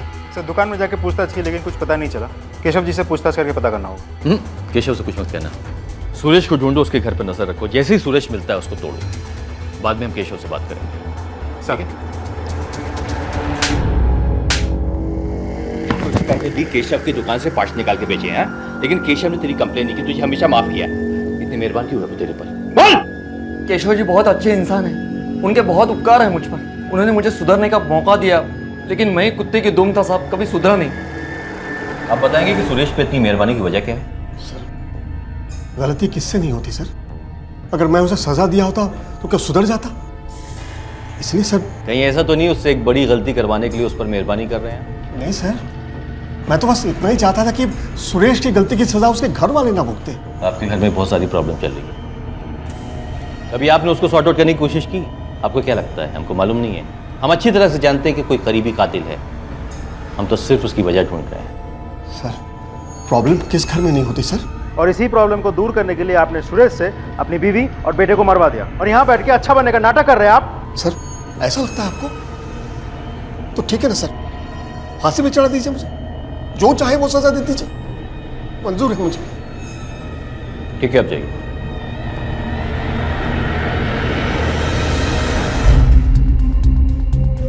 ये आदमी बुरा नहीं है। ऐसा लगता है कि उसने जिंदगी में बहुत सारी चोट खाई है, इसलिए किसी को दर्द देना नहीं चाहता, भले वो गलत क्यों ना।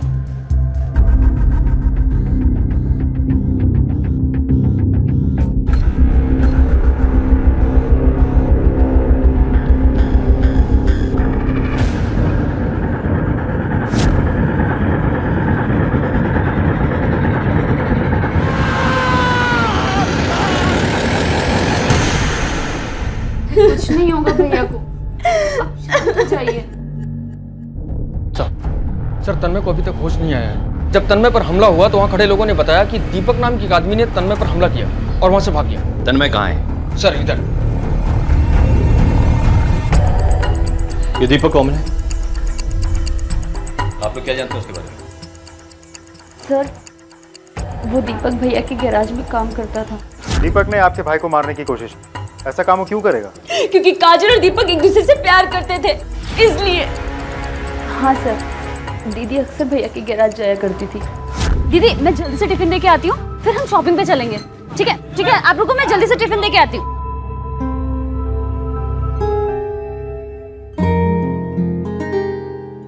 ये लो भैया आपका खाना। अरे दिया अकेली आई? नहीं नहीं, दीदी बाहर खड़ी है, हमें शॉपिंग पे जाना है। ठीक है हम जा रहे हैं, बाय बाय बाय।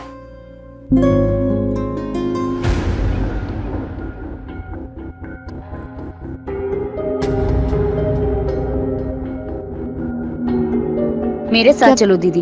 क्या हुआ है? मेरे साथ चलो। लेकिन हुआ क्या है? ये सब क्या हो रहा है? क्या? उस मैकेनिक के साथ मैंने सब देखा। देखो सच सच बोलो वरना घर जाके बता दूंगी। नहीं दिया, किसी से कुछ मत कहना। वो दीपक है, मैकेनिकल इंजीनियरिंग की पढ़ाई कर रहा है। अपना खर्चा चलाने के लिए भैया के यहाँ गैरेज में काम करता है। और तुमसे प्यार भी करता है ना? कब से चल रहा है ये सब? अब 3 महीने हो गए। अगर माँ भैया को पता चला ना तो सोचो क्या होगा। मैंने दीदी को बहुत समझाने की कोशिश की कि वो हमारी बराबरी का नहीं है, माँ भैया गुस्सा होंगे, लेकिन उसने मेरी एक भी नहीं सुनी। सिर्फ भैया को मालूम पड़ा तो उन्होंने दीपक को काम से निकाल दिया और दीदी और दीपक का रिश्ता भी तोड़वा दिया। दीदी भी इस रिश्ते से धीरे धीरे बाहर आ रही थी, फिर अचानक काजल की शादी किसी और से हो रही थी। कहीं ऐसा तो नहीं कि इसी बात से दीपक ने गुस्से में आके पहले काजल, संजय और बाकी सबको मार दिया और फिर तन्मय पे हमला करके उसे भी मारने की कोशिश? या क्वाइट पॉसिबल। तुम एक काम करो, दीपक के फोन को ट्रैकिंग पे डालो, जिस दिन मर्डर हुआ है उसकी फोन की लोकेशन क्या थी ये पता करने की कोशिश करो। और शर्मा जी सर, आपके जितने भी खबरी हैं उनको दीपक की फोटो भेजिए। Okay okay sir. जाके बोलो उसको। सर, दीपक के कॉल रिकॉर्ड के मुताबिक 12 तारीख को दीपक के सेलफोन के लोकेशन क्राइम सीन के आसपास का नहीं था। यानी कि दीपक वहां मौजूद नहीं था। अगर दीपक वहां मौजूद नहीं था तो इसका मतलब ये कि शायद उसने ये मर्डर नहीं किया। लेकिन सवाल ये उठता है कि फिर उसने तन्मय पे हमला क्यों किया? काजल तो मर चुकी है, अब उसको तन्मय को मार के क्या हासिल होने वाला है? तुम एक काम करो, पता करो कि दीपक कहाँ छुपा बैठा है। ठीक है? Okay sir.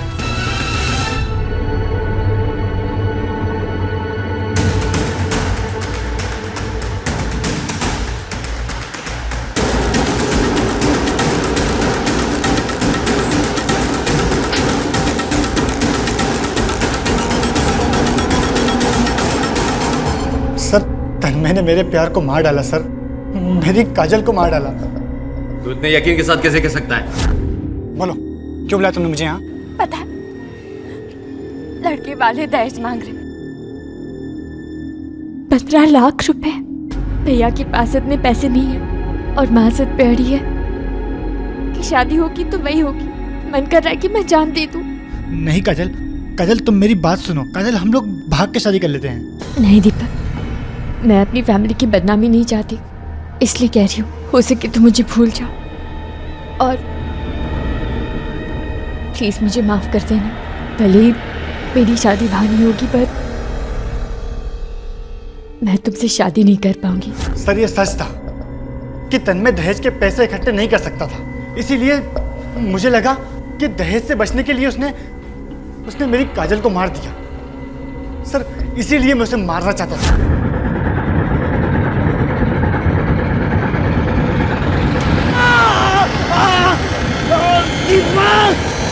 तेरी किस्मत अच्छी थी जो तन्मय बच गया। मर्डर नहीं तो कम से कम अटेम्प्ट टू मर्डर का चार्ज तो लगेगा ही। जी सर, मेरी वाइफ ने दहेज मांगा था, लेकिन बात सिर्फ पैसों की नहीं थी सर। हम जानते हैं ये सब गलत है, लेकिन उसका मानना था कि शादी में दान दहेज का चलन है, इसलिए उसके बात के सामने हम सबको झुकना पड़ जाता था सर। यानी कि आपके कहने का मतलब कि सविता जी ने अपने बड़े बेटे की शादी में भी दहेज मांगा होगा? जी सर, और उन्होंने दिया भी था।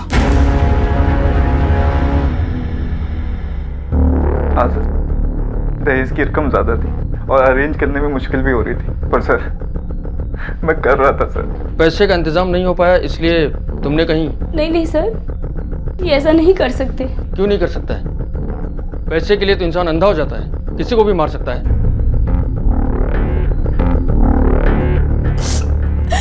हाँ सर, ये सच है कि मैंने और इन्होंने हमारी बच्ची को कोक में मार दिया था पैसों के वजह से। तुम दोनों को कोई बात समझ में आती है कि नहीं?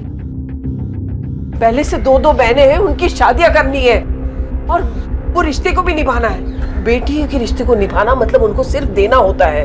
ऐसे में बेटी हो गई तो हम क्या करेंगे, ये सोचा है तुम लोगों ने? माँ जी, आपने भी तो बेटियों को जन्म दिया ना। माँ जी प्लीज। दिया है, लेकिन तब मुझे समझ नहीं थी, अब समझ आ गई है। माँ जी प्लीज मेरे साथ मत करिए माँ जी। नहीं, मुझे कुछ नहीं सुनना। तन्मय, मैं डॉक्टर से बात करती हूँ, तुम दोनों वहां चले जाना।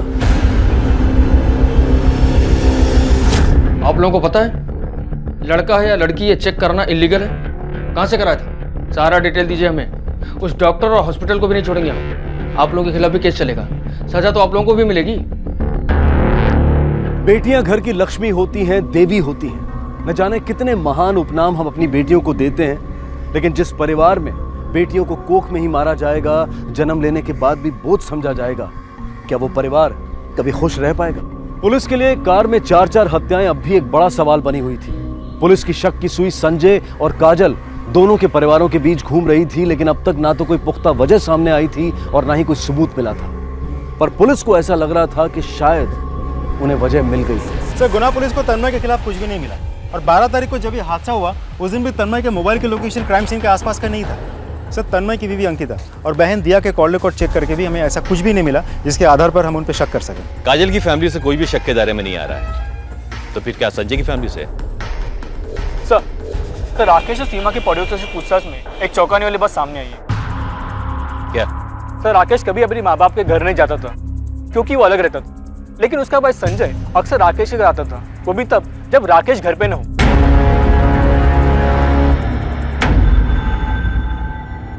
संजय आपके घर क्यों आता था? संजय मेरे पति के भाई थे, वो हमारे घर क्यों नहीं आ सकते? आपके पति का भाई है? अगर वो आपके पति का भाई तब फिर आप लोग उसके घर क्यों नहीं जाते थे? जवाब दीजिए, मैंने कहा जवाब दीजिए। क्योंकि मेरे पति अपनी माँ से नाराज थे। क्यों रहूं मैं इस घर में और करूंगा क्या मैं इस घर में रह के? ये घर मेरा है ही नहीं, ये घर आपका है और आपके दोनों लड़कों का है। ऐसा कुछ नहीं है बेटा, तो घर छोड़ के जाने से कैसे चलेगा? लोग क्या कहेंगे? अच्छा, लोग क्या कहेंगे इसकी फिक्र है आपको, लेकिन माँ ने जो किया उसके बारे में आपने कभी नहीं सोचा। इन्होंने एक बार कहा और आपने मुझे मेरे बिजनेस के लिए पैसे नहीं दिए, लेकिन संजय ने एक बार मांगे तो उसके लिए पैसे थे आपके पास। हाँ दिए उसे, क्योंकि मुझे पता है वो होशियार है, वो पैसे को डुबोएगा नहीं। और तू तो सारे पैसे डुबो देता। ठीक है, मैं जा रहा हूं और एक दिन अपनी दम पे साबित करके बताऊंगा कि मैं संजय से कम नहीं हूं। तो संजय ने आपके पति का हक मारा था। देखिए, हमने आपके पति के कॉल रिकॉर्ड चेक किए हैं, वो संजय से बात ही नहीं करते थे, लेकिन संजय आपसे बराबर बात करता था। वो आपसे मिलने भी आता था आपके घर पर, और खासकर उस वक्त आता था जिस वक्त आपके पति घर पर मौजूद नहीं होते थे।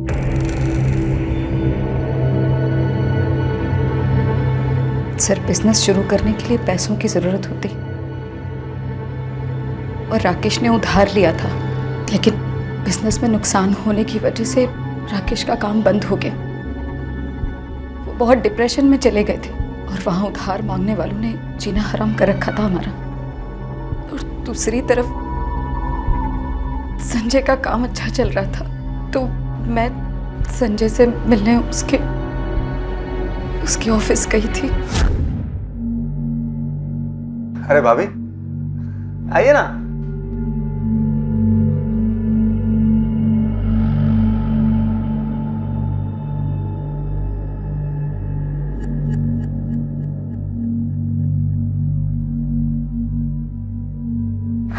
ये लीजिए पानी पीजिए।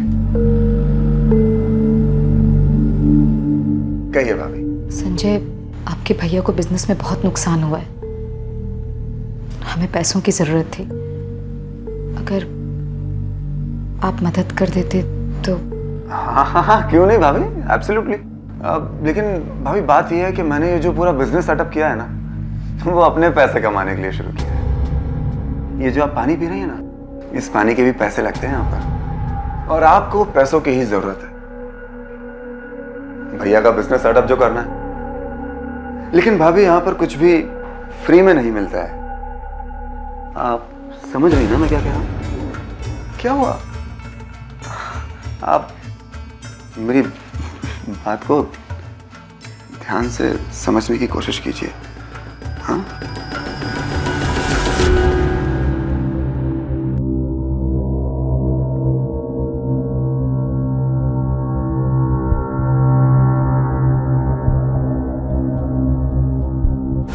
इतना कुछ आपके साथ में हो रहा था, लेकिन इसकी भनक किसी को लगी नहीं। पता चल गया था सर, मेरे ससुर जी को सब पता चल गया था।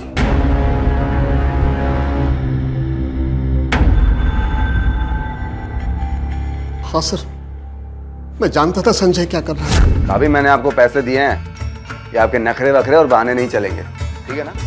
संजय तुम प्लीज मत आया करो। ठीक है, तो आप आ जाना होटल में, और अगर आप नहीं आई ना तो मैं कल वापस यहाँ पे आ जाऊंगा। संजय प्लीज ऐसा मत करो। पापा,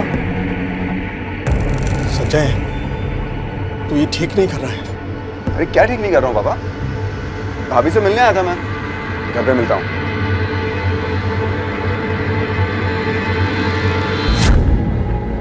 सब कुछ जानते हुए भी मैं अंधा बना बैठा था सर। कैसे करता? अगर मुंह खोलता तो अपनी ही फैमिली की बदनामी होती ना सर। ये सही है कि परिवार को जोड़कर रखने के लिए इंसान को कई बार छोटी छोटी बातों को अनदेखा कर देना चाहिए, लेकिन यहां जो हो रहा था वो बहुत गलत था, अपराध था। लेकिन अब पुलिस संभावनाएं तलाश रही थी कि एक कार में 4 लोगों की एक साथ हुई हत्या क्यों की गई थी और किसने की थी। ये केस पुलिस के लिए एक अनसुलझी पहेली बन गया था। हर एंगल से जांच की जा रही थी, लेकिन नतीजा कुछ नहीं निकल रहा था। पर संजय का सच पता चलने के बाद पुलिस को कुछ उम्मीद नजर आ रही थी। हाँ सर, मुझे पता था सीमा के साथ जो भी हुआ।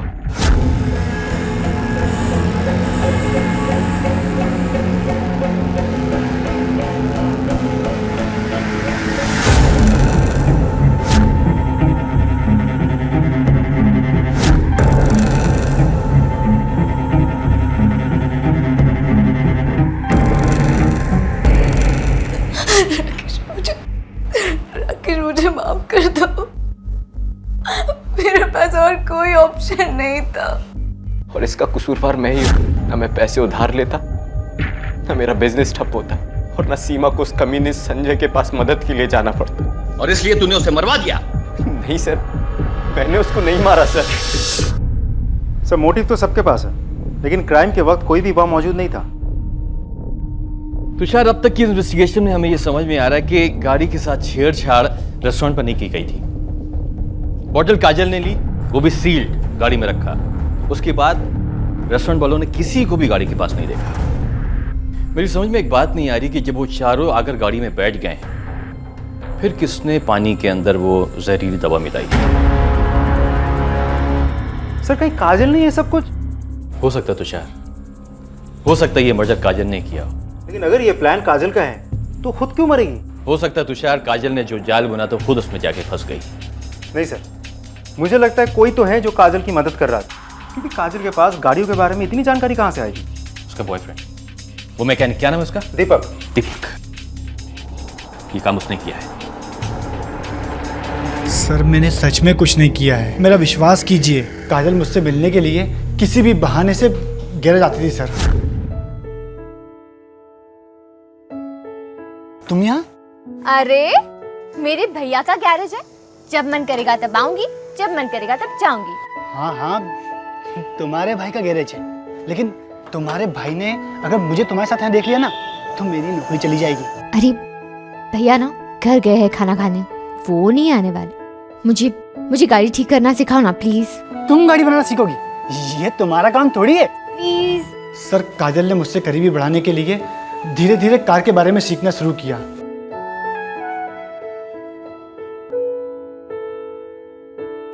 और सर बाद में सब कुछ सीख भी गई थी। सर कुछ पता चला?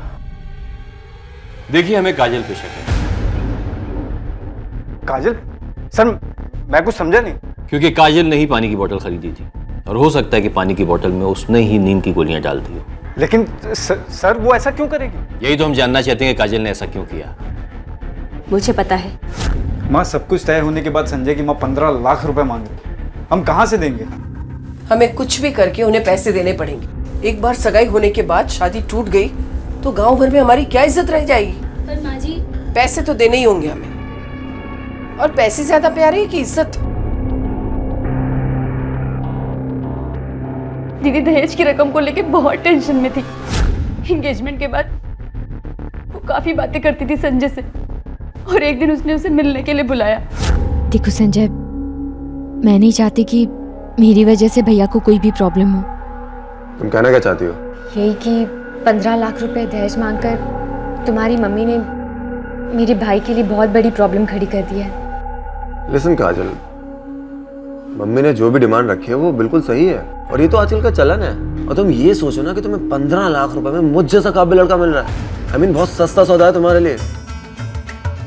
और वैसे भी ना काजल, हमें बड़ों के मामले में दखलंदाजी नहीं करनी चाहिए। वो लोग अपने आप निपट लेंगे, डोंट वरी। सर दीदी उस दिन बहुत उदास थी, वो संजय से बिल्कुल शादी नहीं करना चाहती थी। मम्मी चाहे कुछ भी कर लो, लेकिन मैं उस संजय से शादी नहीं करूंगी। तो क्या तू वो 2 टके के मैकेनिक से शादी करेगी? मेरे जीते जी मैं ये नहीं होने दूंगी। और सोचा है कभी तूने कि तुम्हारे साथ कुछ ऊंच नीच हो गई तो तुमसे कौन शादी करेगा? किसी जानवर से करवा लो, पर उस लालची आदमी से मैं शादी नहीं कर सकती मम्मी। शादी तो तुम्हारी वही होगी। और अगर पैसों की बात है ना, तो ये इतना बड़ा घर तुम्हारे बाबा मेरे नाम पे छोड़ के गए ना, उसे मैं बेच दूंगी। लेकिन तुम्हारी शादी तुड़वा कर मैं सबके सामने अपना मजाक नहीं बनवाऊंगी। समझ गई तुम? हम खुश रहें, इसलिए काजल ने अपने प्यार की कुर्बानी दी, दीपक से रिश्ता तोड़ दिया। वो मेरे लिए भी इतना कुछ सोच रही थी। और उस दिन जब वो संजय के साथ भोपाल जाने वाली थी। अबे तन्मय, आज दिन में पीने की प्लानिंग? जहर पीने की हिम्मत नहीं है ना, तो इससे ही काम चला रहा हूँ। लेकिन हुआ क्या भाई? अरे तंग आ गया। हालत देखिए मेरी, अगर ऐसे ही चलता रहा ना तो खुद को और अपनी बीवी को मार दूंगा, या फिर अपनी माँ को और बहन को मार दूंगा। उसने मेरी सारी बातें सुन ली, कहीं इसीलिए तो उसने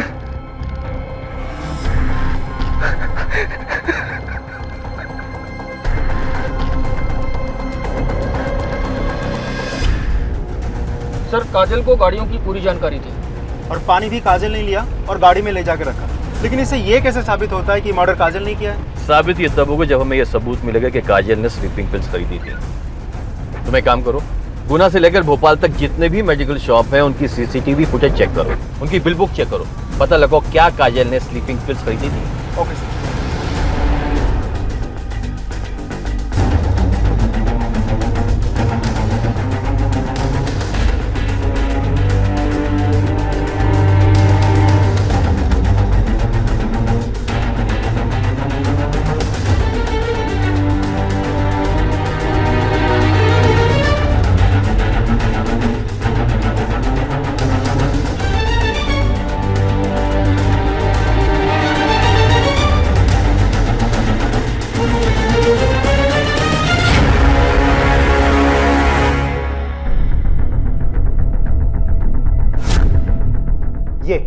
ये रही काजल। इसका मतलब इसने ही दवाइयां खरीदी? मतलब सबको मारकर खुद भी मर गई? काजल ये सब क्यों? काजल अपनी माँ से नाराज थी क्योंकि काजल की माँ को उसके भाई की तकलीफों का एहसास नहीं था। संजय और उसकी माँ से इसलिए नाराज थी क्योंकि वो दोनों दहेज मांग रहे थे। इसलिए किसी बहाने से उसने एक मेडिकल शॉप पे गाड़ी रोकी और वहां से ये पिल्स खरीदी। संजय, मेरे सर में थोड़ा दर्द हो रहा है, अगर आगे कहीं मेडिकल दिखे तो प्लीज़ रोक लेना, मैं दवाई ले लूँगी। हाँ।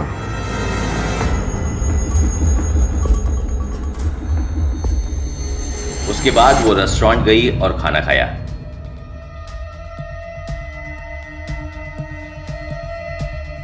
वहीं रेस्टोरेंट में काजल ने पानी खरीदा और उस पानी में नींद की गोलियां मिला ली और फिर वो पानी गाड़ी में जाकर रख दिया। फिर वो सब रेस्टोरेंट से निकले और रास्ते में काजल को छोड़ के बाकी लोगों ने वो नींद की गोलियां मिला हुआ पानी पिया। थोड़ी दूर जाकर काजल ने गाड़ी चलाने की जिद की।